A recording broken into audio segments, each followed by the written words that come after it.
Hello, everyone. My name is Cameron Cowan. Welcome to the Cameron Journal Newshour. We have so much going on right now. This isn't as bad as some weeks. It's not as bad as some weeks, but oh boy, it's definitely busy. We have a lot to to talk about. Of course, the minute I stop talking, I've been recording all day. So I've done 2 recordings. I was supposed to do 3. One person didn't show up, kind of, thank God. But I also recorded 6 videos today. So we're going to croak together through this news hour. I want to remind everyone that my new event. This is the wrong overlay right now. We'll come back to that. My new event, the Cameron Journal Salons, is coming up this Wednesday, or Thursday. I'm sorry, this Thursday. At 7 p.m. I'm talking with David Beckemeyer and everybody about outrage journalism, how outrage became the business model of modern media. David Beckemeyer is going to be there. Michelle Stiles is going to be there. Terry Whalen's going to be there. Barry Marr, national syndicated newspaper columnist, is going to be there. All your favorite guests are coming Wednesday or Thursday. Wednesday, it's Thursday. Thursday, it's a virtual salon. For details and how to sign up for that, check the description of this video. But you can if you're looking for a specific invite, you can always email me. Email at CameronJournal.com. I'll get an invite out to you.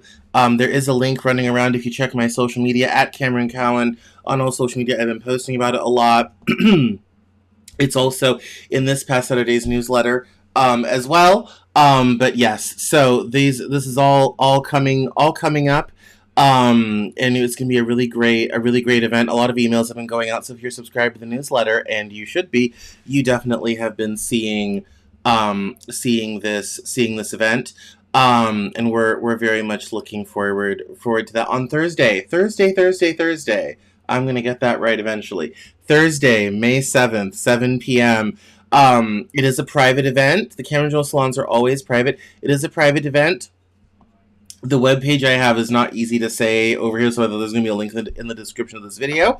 But if you're watching this live right now and it's not in the description yet, which it isn't, send me an email at CameronJournal.com, and I will get a private invite out to you to this private event. It's an intimate evening of chat and conversation. We're going to be talking about outrage journalism. I do feel a little bad for my friends on the West Coast. It's at 7, which is 4 o'clock for them, and it's too early. I got a lot of texts today. People are kind of like, oh, I want to come, but I have a doctor's. I've got to this, I've got to that, because it's 4 o'clock in the afternoon for them. So I feel sorry for the West Coast. I may at some point need to do a West Coast event that's at 9 o'clock for them to all be done with the day and everything. But, yeah. So that's happening. If you haven't subscribed to the Cameron Journal newsletter, you should, and you can do that one of 2 ways. You can sign up at CameronJournal.substack.com if you're already on Substack and don't want another account. If you want to sign up, if you don't care about the Substack thing, that's great. Go to CameronJournal.com/newsletter, and you can subscribe right at CameronJournal.com, which is really great. This past Saturday, we covered a lot of stuff, and so thank you everyone for reading and opening and clicking. And I do hope to see you at the salon on Thursday. I hope to see you in the newsletter. And by the way, I don't say this enough necessarily, but by the way, I will love feedback. Like, if you're feeling like I'm just kind of broadcasting here and you don't need to or want to engage or whatever have you, I love feedback. So make sure to write into the show, and you can do so at that same email that I have for invites to the salon. It's just email at CameronJournal.com, and you can write into the show. I love to get feedback if there's a story that you've heard about that you're just desperate to know about or have me cover. Email at CameronJournal.com. Write in. I love feedback. I appreciate feedback always and forever. So with all of that, lots of housekeeping this week. Social media, newsletter, salon on Thursday. Let's switch to the headlines. And the first one it's not really a headline. It's more of a sad cultural commentary on our times. But this segment is called 24 Hours in a Day. And I kind of came across, well, let me set this up. So I came across this tweet from Akash Gupta, and I was just noticing the comments and how people were reacting to it. And I'm very curious to see what people here might say about all of this, because it's an interesting idea that the 8 hours of work, 8 hours of rest, 8 hours of sleep math doesn't necessarily make sense anymore the same way that it once did. So let's read. The math on a 24-hour day stopped working decades ago, and most people just never run the numbers. 8 hours sleep, 8 hours work, that's 16 before anything else. Add the modern requirements that nobody counts. 1 hour of real exercise, 30 minutes of getting ready and showering, 30 to 90 minutes of commute, cooking and eating 3 meals, or shopping, prepping for them is 90 minutes minimum if you're being honest. Dishes, laundry, basic household upkeep, hygiene, and packing tomorrow's bag is another hour. That's 5 to 6 hours of obligations the original framework never accounted for. Running total 21 to 22 hours. With a 45-minute one-way commute and a real kitchen, you have under 90 minutes left. Inside that window, you're supposed to read books, see friends, date, pursue hobbies, learn skills, watch the shows everyone references at work, and call your parents. The 8 hours labor, 8 hours recreation, 8 hours rest framework comes from Robert Owen in 1817, written for a factory worker who walked to the mill, ate whatever was in front of him, and didn't lift weights. He kept his arithmetic and added 5 hours of modern obligations on top. The people who appear to have it all are doing one of 5 things: outsourcing domestic labor to a spouse or paid help, cutting sleep, cutting exercise, having no kids, or living in a 30 square meter apartment with no maintenance burden, usually multiple. The math is not the same for everyone, and the cuts are just hidden. The honest answer is, you choose. Most people cut sleep and pay for it in cognition. Some cut exercise and pay for it in long-term health. The cultured ones cut out the culture and read 5 books a year instead of 30. There is no version where you don't choose. And he reacted to this one tweet from, it was actually originally in Japanese. And it says here, like, the person says, lately I've made a habit to get 8 hours of sleep and an hour of exercise every day. But doing this means that even in a workplace with no overtime, I truly have absolutely no time left on weekdays for anything besides work and life basics. And I'm starting to feel like maybe a healthy, cultured lifestyle and work are just ridiculously incompatible. Yeah, and so this was this was his response. And it's really quite true. I mean, people kind of forget that the original, 18-hour, the original, 8 hours of work was because a wife, and it was a wife, a woman, not a husband, it was a woman, was the one taking care of the domestic side. She was cleaning the house, vacuuming, doing the child care, dealing with kids going to school, all that sort of thing. So all the man really had to focus on, and yes, it was usually men, until recently, had to worry about was work. As my Nana always says jokingly, every working person needs a wife. And so that worked in a culture where everyone was married, and women, unless they were very poor, tended to stay home and work from home, or they were able to do paid labor at home, like taking in laundry, cleaning, all this type of thing. That, and so the reality is you cannot do it all on your own by yourself, and you were never intended to, and so and I run into this all the time because I work a lot, and it has definitely killed a lot of relationships in my life, and it has definitely been a huge problem because I get up, I roll over, flip on my phone, and I'm on email within 5 minutes of waking up. I told you we're gonna croak. I am, yeah, I have not done laundry in a hot minute. Thank goodness I work from home. Pulling together all this, and then I'm usually at the desk working for any time between 8 to 10 hours, 8 to 10 hours a day, and that doesn't even get into other side stuff that I'm doing, whatever errands that need to be run. And I keep my life pretty simple, and I don't have a ton of housing maintenance right now because of where I live. Like, when I'm living by myself and there's the kitchen to deal with and cleaning to do and all this type of thing, it just, yeah, it will kill all of your time. And so you end up being very busy and not having any time to just be, just read, just date, whatever have you. And so if you're feeling that it's just not sustainable, for most people, and all this type of thing, it's a real thing. And as I'm looking through all of the suggestions, none of them are really any good. This person says, simple, create your own work that only requires 4 hours per day. Anyone that runs a business will tell you that's really not possible. Even if you have staff, they need stuff. Emails need answer. That whole, just work 4 hours a day is a lie. I mean, I suppose unless you're in real estate or something where it's not all the time, you might be able to get away with that. But that's not going to be most people. And anybody who's actually making money working for themselves will tell you that. It's, this person says the working day should cut to 6 hours. I agree.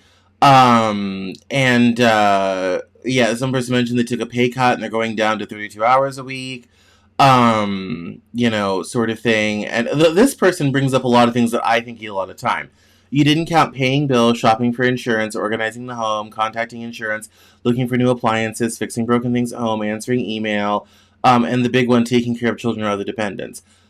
I have a lot of I'm at the age now where I have a lot of friends with aging parents. And some people are in full-time care duties.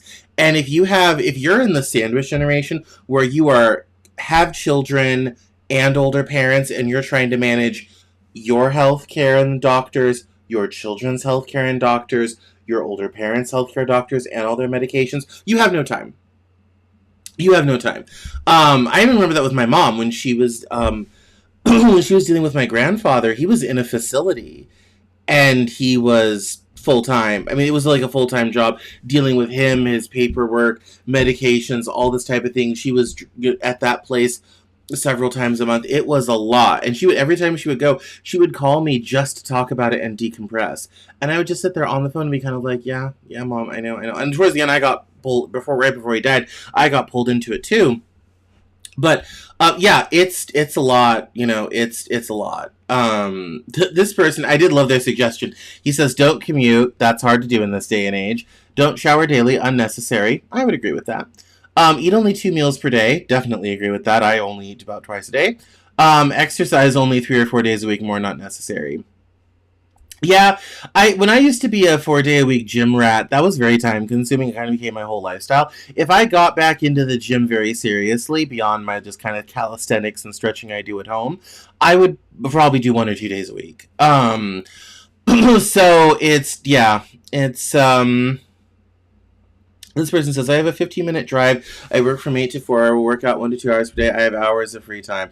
Having a short commute honestly is the clutchiest thing. I've had both. So I've had a very long commute, a very short commute. Having a short commute to work saves you so much time. You have so much more bandwidth. Because I would leave work, and be like, okay, I'm feeling good, blah blah blah, and I'd be leaving work at like 4:30, and I'm like, okay, I got like an hour and a half home, feeling good, and by the time you get home, it's 6:30, 7 o'clock, absolutely just tired, like, and you have, and you got to be in bed to get up the next day, so it's literally grab clothes, do your lunch and food, turn around, and it's basically bedtime. By the time you get everything by the time you eat something, get tomorrow prepped, get everything together, you're ready for bed. And that's the reality during the week for a lot of people, is commuting takes up so much time. That's why people will pay so much to move a little bit closer to where their job is, because the commute time is just so huge. But um I do love people that are kind of like, oh, just meal prep for 2 hours on Sunday for the whole week. You don't have kids. I can tell you don't have kids. That's great when you're single or a couple and you can agree, but your 5-year-old is not going to be kind of like, oh yeah, pass the chicken and rice. He's going to want a quesadilla. He's going to want a hot dog, and there goes your meal prep for the, yeah. So anyway, I thought I would start on that. It's a little lifestyle thing, little lifestyle post that I thought was very important. And if, let me know if you're feeling the same. And don't forget to like and subscribe on whatever platform you're watching this on. Anyway, let's get to the more real stuff. This came in from the Manhattan Institute in their City Journal newsletter today. And I thought this was interesting. And there's this new piece of legislation called the Dignity Act. And it aims to kind of do amnesty, the 86 Amnesty 2.0. And it says here, you can't blame some Republicans for being skeptical of any bill offering legal status to those who entered the United States illegally. But conservatives risk squandering a rare opportunity if they don't engage with Representative Maria Elvira Salazar's Dignity Act and its 20 Republican co-sponsors. If toughened, the bill could be congressional Republicans' best chance to prevent a future Democratic president from repeating the Biden administration's failures at the southern border and fix immigration once and for all. While not ideal, the Dignity Act is far closer to President Trump's immigration agenda than critics on the right acknowledge. It would grow the economy, reduce the federal deficit, and expand opportunities for Americans. Immigration reform without enforcement is amnesty, and to its credit, the Dignity Act mandates E-Verify for all employers in America, compelling them to check the immigration status of every hire. That alone would do more to cut off the jobs magnet for illegal immigrants and encourage self-deportation than any other proposal. The bill also strengthens criminal penalties for illegal immigrants, and it curbs large-scale categorical parole, one of the policies most abused by the Biden administration. Under the bill's provisions, no future president would be able to admit hundreds of thousands of migrants by executive fiat at the southern border. This is exactly what Republicans wanted to achieve through H.R. 2, which received no Democratic support. In addition, the Dignity Act expands high-skilled legal immigration in ways conservatives should welcome. It clears the irrational decades-long green card backlogs for high-skilled immigrants already approved under current law, and expands future legal high-skilled immigration by exempting spouses of minor children from employment-based visa caps. Because of the resultant influx of talent, the Dignity Act would reduce the national debt by over $4.5 trillion in the next 3 decades while growing the economy. The bill gets another conservative win by closing the FICA, Federal Insurance Contributions Act, tax loophole for international students with work permits. It also broadens dual intent for student and other temporary visas, creating a more rational path for immigrants with U.S.-based advanced degrees in STEM fields to stay and contribute to the American economy. This last reform is was one for which President Trump is specifically called. The bill's most controversial provision among conservatives grants legal status to millions of illegal immigrants who arrived before Biden took office in 2021. It's understandable why some would recoil from legalizing millions of illegal immigrants, but unlike other proposals, this one is not a path to citizenship, and it is not cost-free. Participants would have to pay $1,000 in restitution every year and also face a 1% surtax on their income. They must also repay tax debts, remain employed, avoid crime, and be excluded from welfare or lose their legal status. Those terms are far tougher than the blanket amnesties that immigration activists usually demand. In fact, the requirements to screen out criminals, welfare dependents, and those too poor to pay the fee and surtax. Still, the bill has many flaws.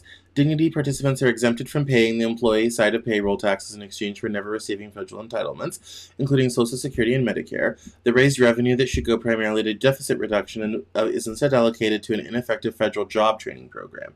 The bill, while boosting funding for border security, also excludes ICE from enforcing the law in so-called sensitive locations, which risks creating the de facto no-go zones for immigration enforcement. Congressional conservatives should use the Dignity Act as a base from which to build.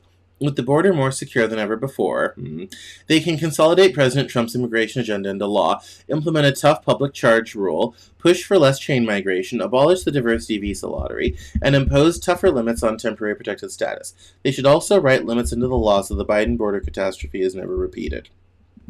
Republicans can and should push for a higher legalization fee and no FICA tax exemptions for anyone, and $10,000 annual dignity program fee instead of the current $1,000 would ensure that only those immigrants who truly contribute to the economy get to stay while raising even more revenue. Farm workers, the thousand. Such a pay for legal status scheme would reduce the debt by more than $700 billion over the next decade, and any final compromise should include reductions to family-based immigration, especially categories with little connection to productivity or the national interest. Given the risk that Democrats will soon to retake Congress, this session is likely the last opportunity to pair permanent enforcement with long overdue legal immigration reform. Otherwise, conservatives risk ceding the entire issue to the next Democratic administration, which will have plenty of room to undo Trump's success. I think the writer's idea of raising it to $10,000 so we only keep the most productive STEM people is a nice idea, but that will screw over farmers and farm workers. Because that would be half of a farm worker's income every year. Although, if they were legal and they were getting paid more, that might be more sustainable. But if they're making $725, they're going to clear $27,000 a year. They would then be on the hook for $10,000 of that, sort of thing. I think the point this writer is trying to make is make it so we only keep the most productive ones, but here's the problem. You have a farm worker shortage. We're already feeling it, and automation is going to help a lot of that, but it's not going to help it entirely. Making the fee $1,000, I think, would give people a chance to have that legal opportunity, and go from there. So that it's the weird kind of technical thing, but yeah, I mean, I like the broad idea. I think their analysis that, Republicans should get behind it, I think is definitely a good one. Their suggestions are kind of silly. But this, giving people a pathway to a legal status is good. I think an on-ramp to some sort of legal status and then onward to naturalization would also be good. But it's also very obvious that, like many other developed countries, we are looking to only take the really good immigrants a la Canada or Australia and not just be a location anyone can go to anymore, which means we really are living in 1925 again. So, moving on from immigration, I didn't change my graphic as I usually don't. Moving on from immigration, let's talk about Graham Plattner. That's WhatsApp, wrong app. Let's talk about Mr. Graham Plattner. So,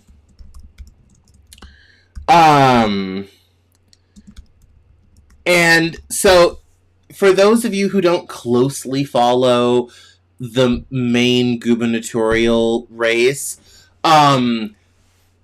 there was a screenshot going around. It's this here.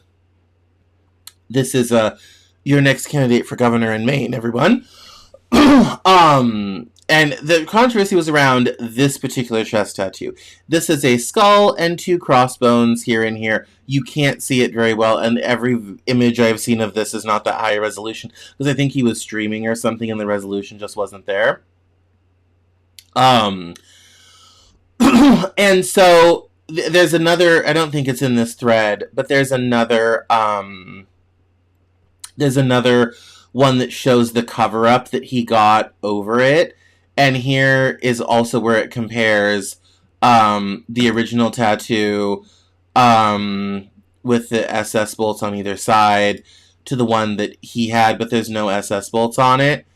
And Crystal Ball from Crystal and Cigar said Graham Plattner's flawless victory against the sitting Schumer-backed governor of Maine shows what a new day it is in the Dem Party. He survived the Oppo dump of all Oppo dumps, and it didn't even slow him down.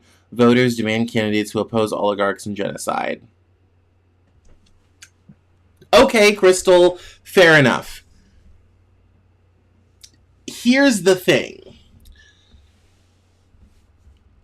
I wouldn't necessarily automatically think, despite the similarity in symbology, that it would necessarily mean he was a Nazi or that was he was going for. As I told someone, and if there's one thing I know from researching these groups and interviewing people who are into white supremacy and white nationalism and all this sort of thing, if you're marking your body with this symbology, one, you've got more than just a chest tattoo.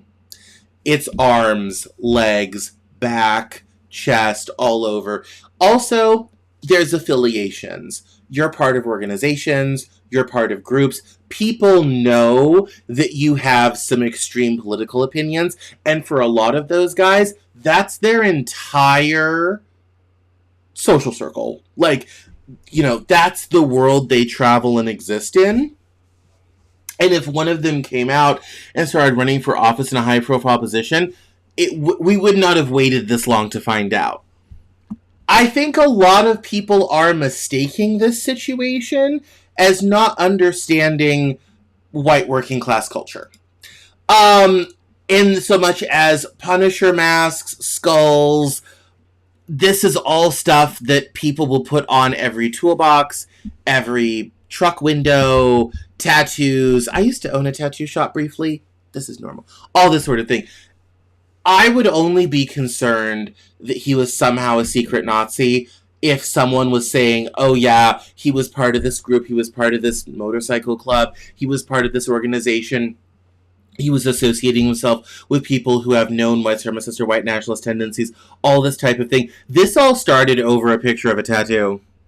He could have gotten this as a piece of flash art at a tattoo shop and never known what the bigger symbology was or where it came from, or that other people who are affiliated with those types of organizations use that as a symbol. Because again, where's the receipts? Where's the affiliations? Where's, you know, who knows him? What organization was in? We don't have any of that stuff. Probably, I'm going to venture to say, because it doesn't exist. Which means he's not really a Nazi, he's a dude with a tattoo, who then immediately went out and got it covered up later on when someone told him what it was. He himself admitted no one even knew, had no clue what it was until he went to DC, and some national people were kind of like, whoa, you need to do something about that. Like, I genuinely think it was ignorance, not malice. Never mistake ignorance for malice. It's a very important thing to do. And so, and yeah, I mean, and I think voters do want a different type of candidate. I do think they want someone who opposes oligarchs and genocide. They want a candidate who's in line, who's a Democrat, who's in line with their values. And also, here's the other thing. If he was really affiliated with those organizations, he would not have gone out and covered it up and then showed off how he got it covered up. This is a non-scandal, but it's somehow tearing the party apart. And if you want proof of this, let's check the comments. It says, apparently Maine voters want a rabid candidate who's posing as a punching up progressive. The character behind the tattoos will reveal itself immediately if, God forbid, the wackos in Maine elect him. And someone is this one's supporting. It says, I think this guy's presidential material. He's a white Christian man with Jewish roots and middle-class family values. He can resonate very well with the southern states. Plus, he also has a strong socialist values and calls out Israel for the genocide, which can rally the Democratic voters. If the Democratic Party is smart, they'll recognize the changing landscape and start preparing this campaign. And then we have New Day equals complete public embracing of a Nazi-supporting misogynist. The mask has been completely removed. I don't want to hear any more complaints about Trump's proclivities. New Day is Democrats supporting an actual card-carrying fascist Nazi complete with tattoo. Again, I don't think that's the situation. Plantner didn't win because he's some political wonder boy. He won because Mills lost in the wake of how awful administration has been, and she's massively unlikable. It's embarrassing that Plantner and Mills were the best candidates Maine Dems could come up with. And so it just goes, With people is, oh, Napo dumped the man as a white nationalist and a misogynist. Again, where's his affiliations? These guys are all affiliated with something, by the way. You don't just find them out in the wild. They flock together. There's no affiliations. Otherwise, this would all start coming out, sort of thing. He's a Nazi who said rape victims need to be held accountable. Thank you once again for all your proclamations. We're fake AF. 2026 Democrats, everyone is racist except a candidate that made racist comments. Everyone's a misogynist except a candidate that told women to stop drinking and wear Kevlar underwear if they were worried about getting raped. Everyone's a Nazi except the candidate that has a Nazi SS tattoo. Nice work. You know, and it goes on and on and on. You know, with the Totenkopf tattoo and all this sort of thing. Yeah. So it's a very sad the senator with the Nazi tattoo, a Graham Plattner thriller. I hadn't seen that. That's funny. So yeah. And he doesn't have it anymore. He got it covered up. Yeah, it's you know, and yeah, and he's also a vet, which he probably means he probably got it at some tattoo shop on some deployment somewhere. Anyway, the Graham Plattner Nazi tattoo story is a non-story. Like that's again, WhatsApp. What's going on? Why am I keep getting WhatsApp? Ecamm, thank you. A non-story. You know, he's probably going to do very well for himself in Maine. And actually, I said he's running for governor. He's running for Senate. Yeah. But speaking of voting, let's get into the Voting Rights Act. I wrote about this on the newsletter on Saturday. And, oh yeah, we can let this go. And it was a lot. I don't want to start with the New York Times. I want to start here with Christopher Webb, who's an independent journalist I love. So for those of you that don't know, the Voting Rights Act was passed as part of a package of legislation in 1964 extending voting rights to African Americans and other minority groups and changing how we handle civil rights in this country. One of the things it did, that the Supreme Court's already gotten rid of, is the federal government supervised election policies, voting, and redistricting in southern states so that black voters would not be disenfranchised. Another part of that was that districts had to be racially fair so that you would have districts that were majority black in a state. You couldn't split up a state's districts in such a way that large areas of African American votes got split across several districts, and therefore the voting power gets divided among all these districts so that certain people always win every single time. The Supreme Court last week decided to get rid of the requirement that districts be racially fair as much as they're competitive in a gerrymandering situation, and they have reinterpreted the Voting Rights Act so that to prove a district has been racially gerrymandered, they've set the standard for it to be clear intent, which is so impossibly high, no one will admit to doing it. But the reality is a lot of states can take their large urban centers and district them apart in such a way that black voters will never be able to get a representative of their own in a district because all of the black voters are split across all the different districts. This already happened in Utah with Salt Lake City, where they gerrymandered it in such a way that the voting blocks in Salt Lake City were all broken up. Ironically, this is going to kind of bite them because they ended up making all their districts very competitive in Utah. So there's like no more safe Republican seats in Utah. In the South, what they used to do before the VRA was make sure when you had masses of black people living in some place that they weren't all in the same district so that their voting power would be diffuse. At that time, before the realignment in 1972, that was Democrats doing that. This is pre-1972, pre-political realignment. A lot of black voters tended to vote Democrat at that time. That trend had started in 1929 after the flood of the Mississippi River. But what they didn't want is they did not want white voters represented by someone black. So they districted other states in such a way to prevent that outcome from happening. After the VRA came in, the federal government supervised the drawing of the districts, and that allowed districts that, as time goes on, happen to be Democrat, but also were sometimes a majority black district and would send a black representative to Congress. Knowing all of that, knowing the history, now we get to Christopher Webb talking about, quoting the decision from the opinion, where Justice Alito says, in large part because of the Voting Rights Act, our nation has made great strides in eliminating racial discrimination in voting, Alito wrote, and if as a result of this progress, it is hard to find pertinent evidence relating to intentional present-day voting discrimination, that is cause for celebration. And then Chris Webb goes on to say, that's a lie, it's meant to deceive. It's meant to give the court cover for a decision rooted in white nationalism. If you needed any more proof that the Voting Rights Act is still necessary, just look at what's happening right now. Red states rushing to wipe out black representation. The second SCOTUS gutted it. What we're watching isn't subtle. Protections get stripped and the response is immediate. Not years later, not gradual, immediate. That should tell you exactly why those protections exist in the first place. And there is something to that. Louisiana has paused its primary to and this was announced this morning, it's on the front page of the New York Times. They announced today they're pausing their primary is already happening to redistrict their districts to fix this map. Florida already has a new map threading its way through their legislature in Tallahassee. They're not even waiting. So the New York Times did an example of how the districts were in 2024, which was the last election, and in Tennessee, North Carolina, South Carolina, Georgia, Alabama, Mississippi, Louisiana, and Florida. And then it shows what redistricting could look like. Not the way it will be, but what it could look like.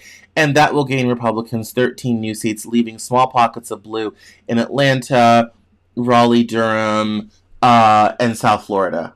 And a little bit of Orlando. And that's what it could look like, which would gain Republicans 13 seats.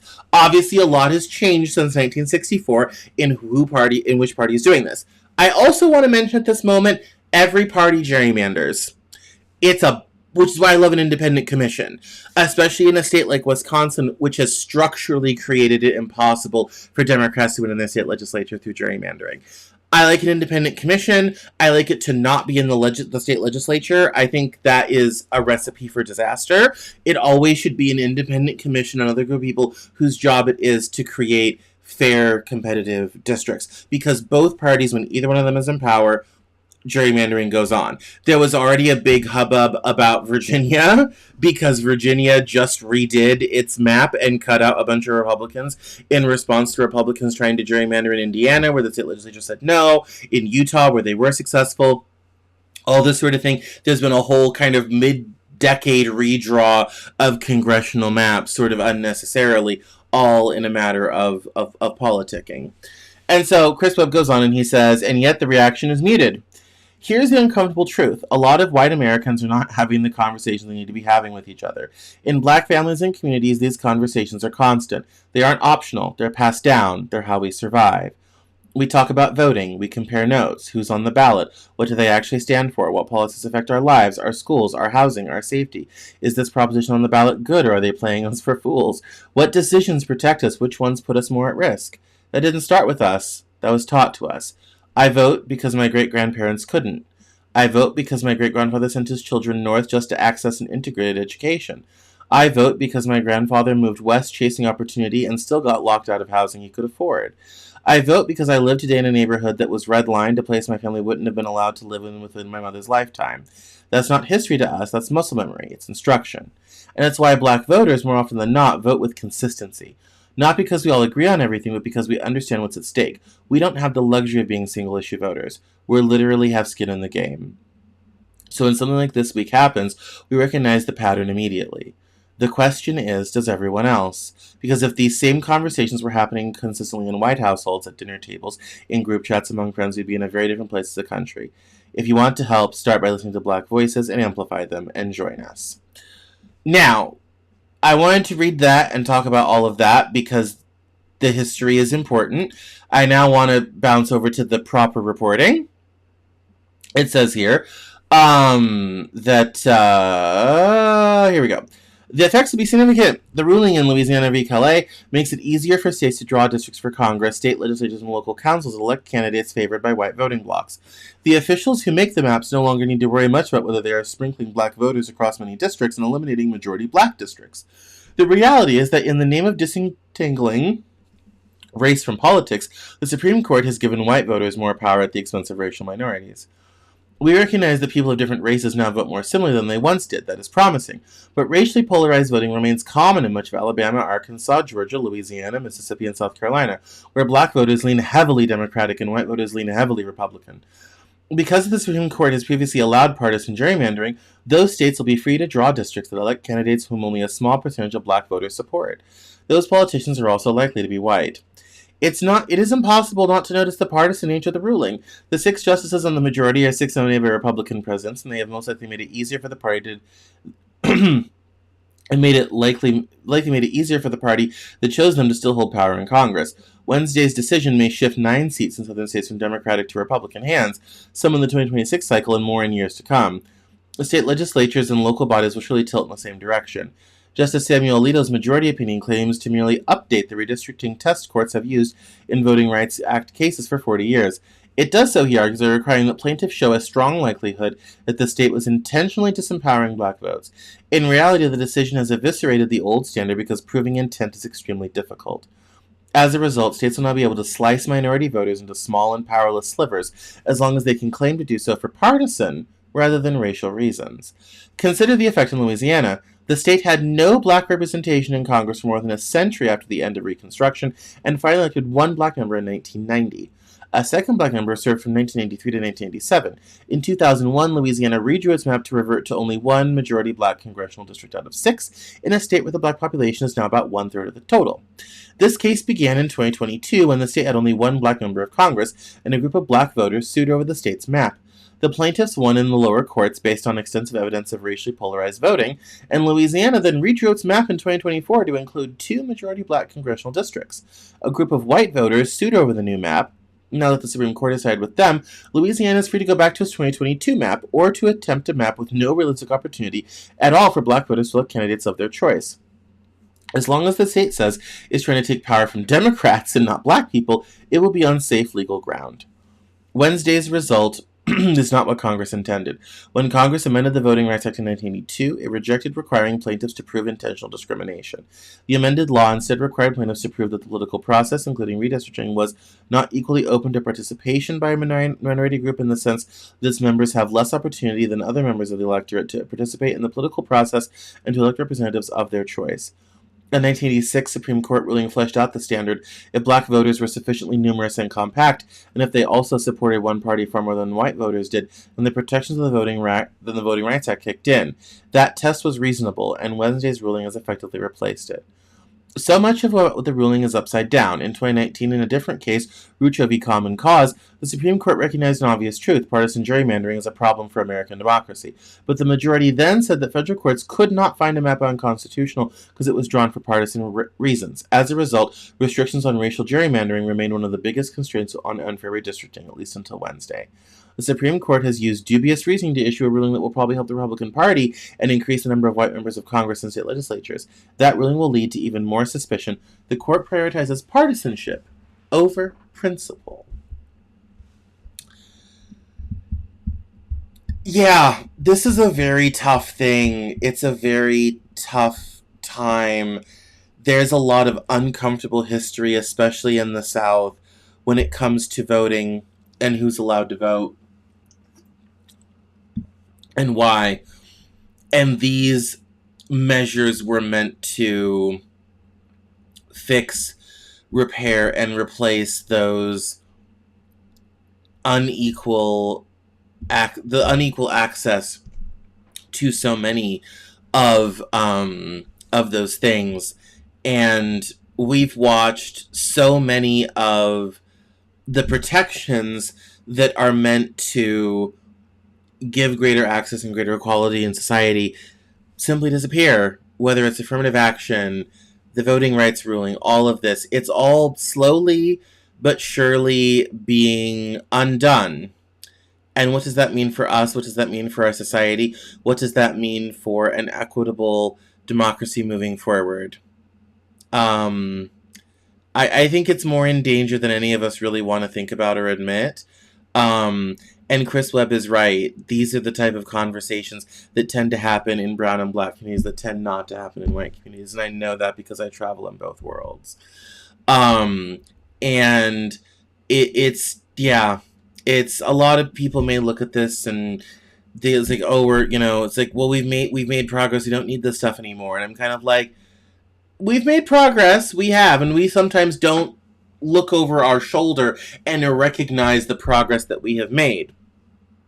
But the reality is that this still matters. This still is important, and we need to end gerrymandering and get it out of state legislatures and have independent boards working on this rather than always it being a partisan fight. And reframing this as a partisan fight is okay as long as you're not racial with it, wink wink nod nod, is it makes democracy less fair. So I feel very sorry for Democrats in the South. I feel sorry for black voters in the South who are a little less franchised today than they were last week. So, speaking of controversy, though, let's get into the Biden administration. Will you use the word persecuting Christians around abortion? So one of the things people don't understand, this whole idea that the Biden administration was persecuting Christians was a big narrative on the right wing. Big narrative.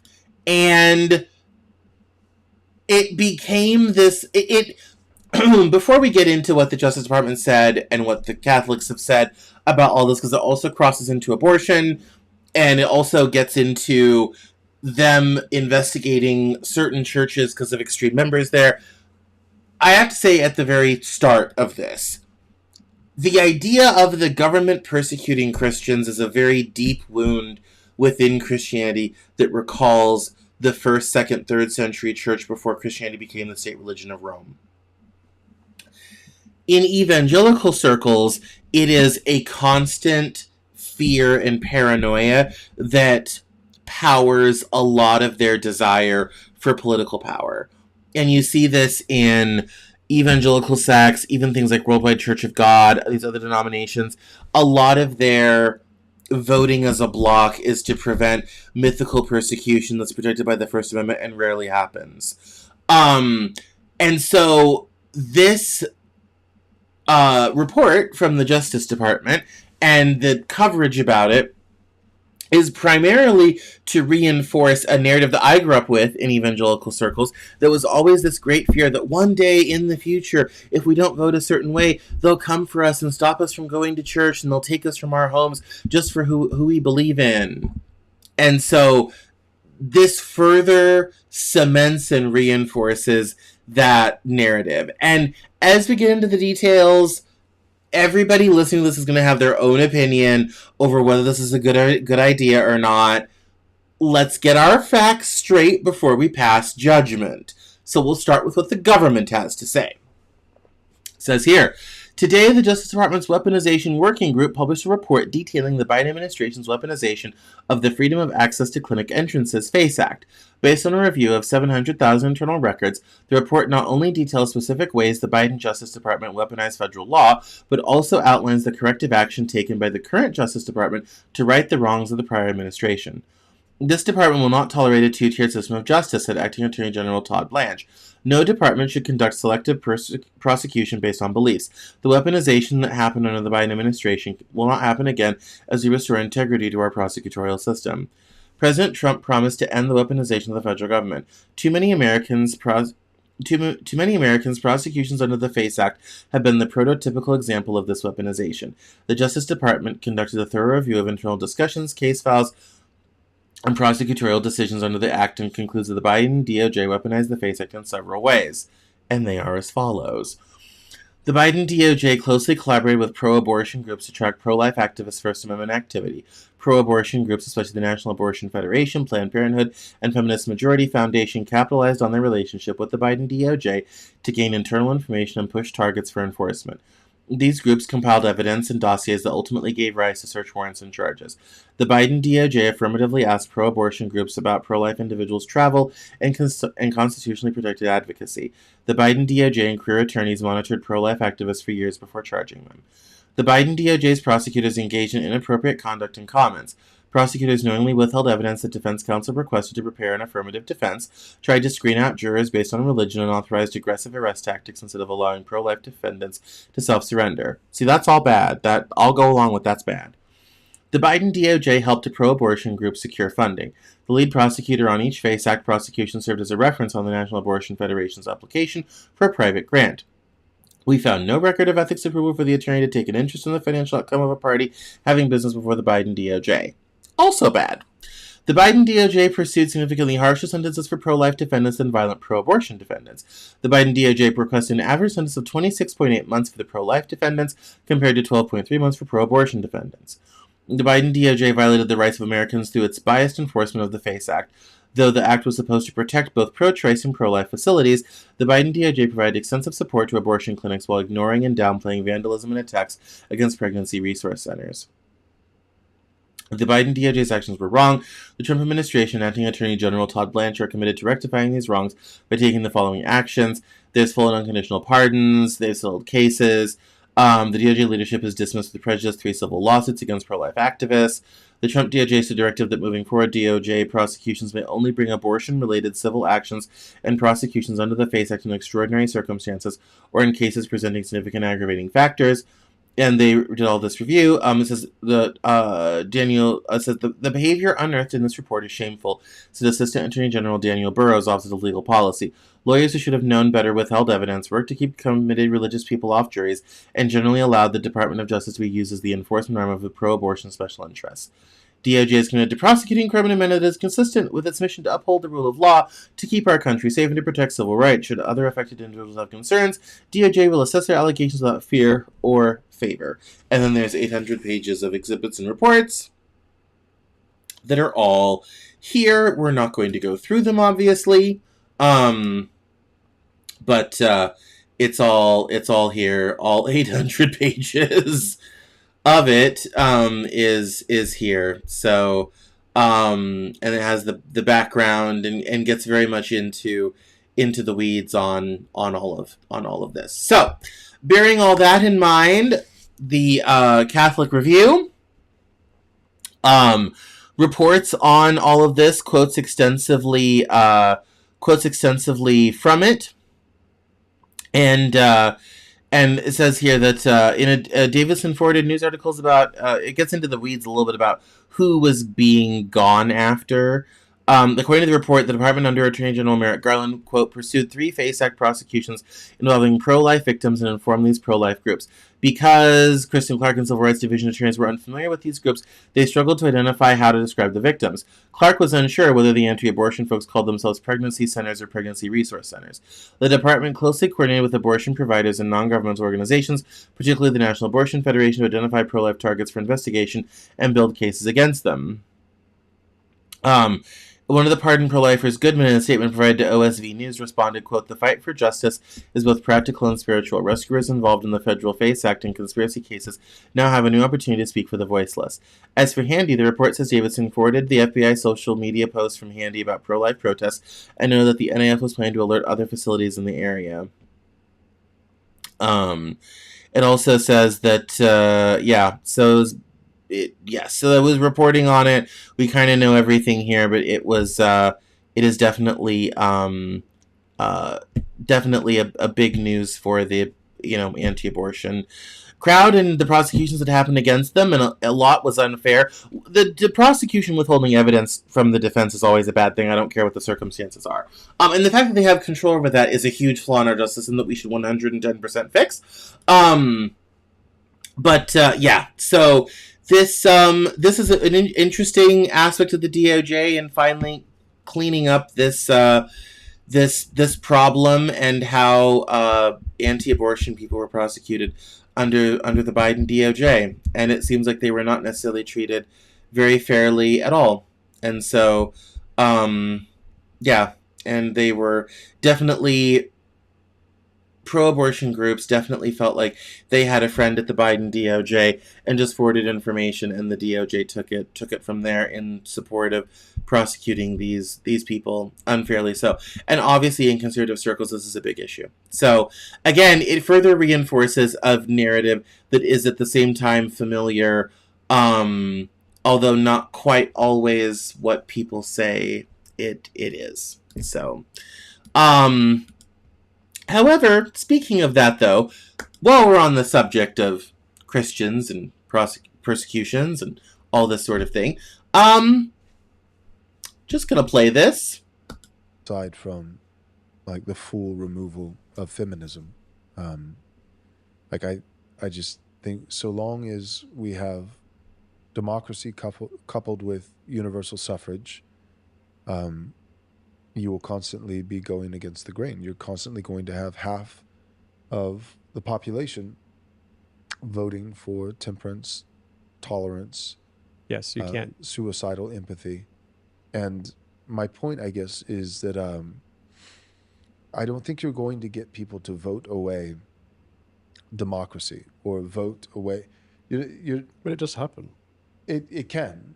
But my point is that I'm agreeing with you. I think that it has to be taken. I think that men, virtuous, ambitious, masculine men, have to climb the ladder of power and forcefully take away from the people that which is their detriment.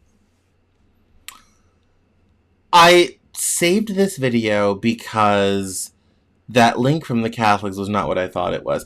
The Biden DOJ about the abortion thing, there was another story, and the link was not here, and I didn't realize it until right now. There was another story I had in the shoe about, that I thought was that Catholic link, about Biden specifically looking at certain Orthodox Catholic churches because extremists were there, and that was going to be the next layer of the Biden's persecuting Christian sort of thing. And I wanted to mention the Christian nationalist pastor Joel Webbin for saying these types of things, because oftentimes, and this is especially true with Christian nationalism and other types, but a lot of the time this stuff is hiding in plain sight. Just because someone or someone's is being looked into doesn't necessarily mean all Christians are being persecuted or it's going to suddenly be illegal to be Christian in this country. Again, narrative, reality, we're trying to talk in the Delta. So this video is a lot of place in my sequence. And I don't think the next one is what... No. That's down. That now we're down off to economics. That was going to be the next layer of that. That when you're targeting extremists, you have to target them wherever they are. And for better or for worse, a lot of really far-right extremists are in churches. If you want far-left extremists, you look in the environmental movement. Or climate change movement. For the far-right extremists, they're oftentimes church-going sort of thing. And there was one kid who did something terrible that had a rosary, and that was what kind of got them into looking at Orthodox Catholicism and all this type of thing. And if you're curious as to what some people are plotting, Joel Webbin has just told us that, the virtuous, ambitious, masculine men have to climb the ladder of power and forcibly take away from the people that which is their detriment. Never has anything been so elitist ever in life. And that's the type of extremism that definitely, in my opinion, and people may disagree with me on this, in my opinion, should 110% never ever be anywhere near power. And ironically, he's commented here, universal suffrage is evil. Virtue is of greater value than freedom. And this is the type of thing where it's very easy to start painting with broad brushes and stoke people up into fear. And sometimes that's legit. Like with the abortion people, things were not done properly. That was bad. When you're looking at extremists, you have to go where they are to see if they're going to try to harm greater society, the greater democratic project. And these days, you don't even have to look that far. I'm finding this on Twitter. And it's so meta, he's commenting on it. Like, it's, so, and you also, see other, other people saying, either trying to, agree with it, counter. I mean, the comment section is just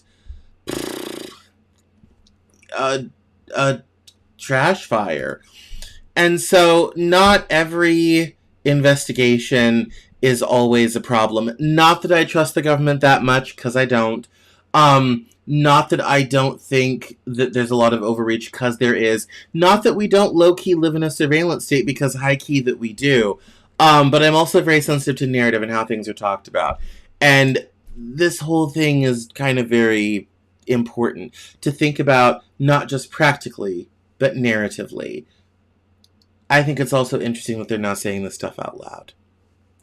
For your consideration. All right, now, we're not going to get to everything tonight. So, this is deep economics. Let's save that for the newsletter on Saturday. That's tungsten, and, this is the everything conspiracy. Oh my goodness. Which was so important. Oh, Scott Jennings, we don't care. This, let's just watch this because it's entertaining. Going to put us trillions and trillions of dollars more in debt. I was only a few years old while you were in the administration defending prior endless wars. Now this war is failing. 8 weeks is endless to you? Okay, you said it was going to be 4 to 6 weeks. You have the attention span of a gnat? Homie, I debated you on TV 4 to 6 weeks ago, and you said we were weeks away from it. Now you're making condescending remarks because you can't defend the fact that this war is not going your way. Wait, one more time. Not going your name way. one political concession. Name one political concession. Whoa, Honestly, I'm not going to have this guy. Everybody, hang tight. Honestly. Okay. No, everybody, calm down. Okay. We're having a debate. You can respond to the points that he's making. Can you name a political concession that we've got? We had a flashback to the war the skinheads had in my studio. I would be mad if I had to defend I would be mad if I had to defend the war. Scott, you can respond. We have a very simple goal: to keep terrorists and a terrorist regime from having a nuclear weapon that can threaten the United States, our interests in the region, our allies in Europe, anybody else in the world. So you can't answer the question. That is I would get mad too. All right, we're going to leave it there, guys. Next for us, the president suggests ABC. So, yeah, Scott Jennings had a falling out on CNN. It was funny. I just found out about Scott Jennings, by the way. Like, it's, someone told me about him, because I don't watch CNN. I don't watch cable news. If you're a long-time watcher of the show, you know I'm not a huge fan of cable news. They have very little of anything of value to say, and a lot of what they say is wrong. So we don't tend to watch them very much. But we're nearing the end. My throat is tired. I have Iran's 14-point proposal. We'll see if that is sticky.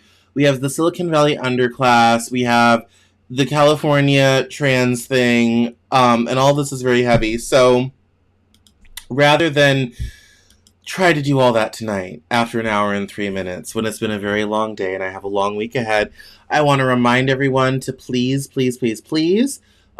make sure to come to the salon on Thursday, May 7th, Outrage Journalism with David Beckemeyer. If you need a private invite to this private event, please email me, email@CameronJournal.com, and I will invite you privately, because it's an entirely private event. We're not broadcasting this, anything like that. It is a private event. So email@CameronJournal.com. Please follow me on social media, at Cameron Cowan on LinkedIn, Facebook, Twitter, at Cameron Journal on TikTok and Blue Sky, at Cameron Cowan on Instagram as well. I'll be back here Wednesday for The Living Joke. Thursday, we're having Outrage Journalism, so I hope to see you there. Again, email me for your private invite. You can also check my Substack newsletter, CameronJournal.substack.com. There's a link to the invite in the latest post, which is Saturday's newsletter. And I'll see you here next Monday at 7 p.m. for the news. New edition of the newsletter will be out on Saturday. We're having Outrage Journalism on Thursday. Connor and will be here to talk about fun stuff on Wednesday for The Living Joke, your favorite afternoon zoo show, which will be really a lot of fun. And we're going to be talking about W this week and all sorts of fun stuff. So, my name is Cameron Cowan. This is the Cameron Journal News Hour. Thank you so much for watching. And don't forget The world is hard. This is not.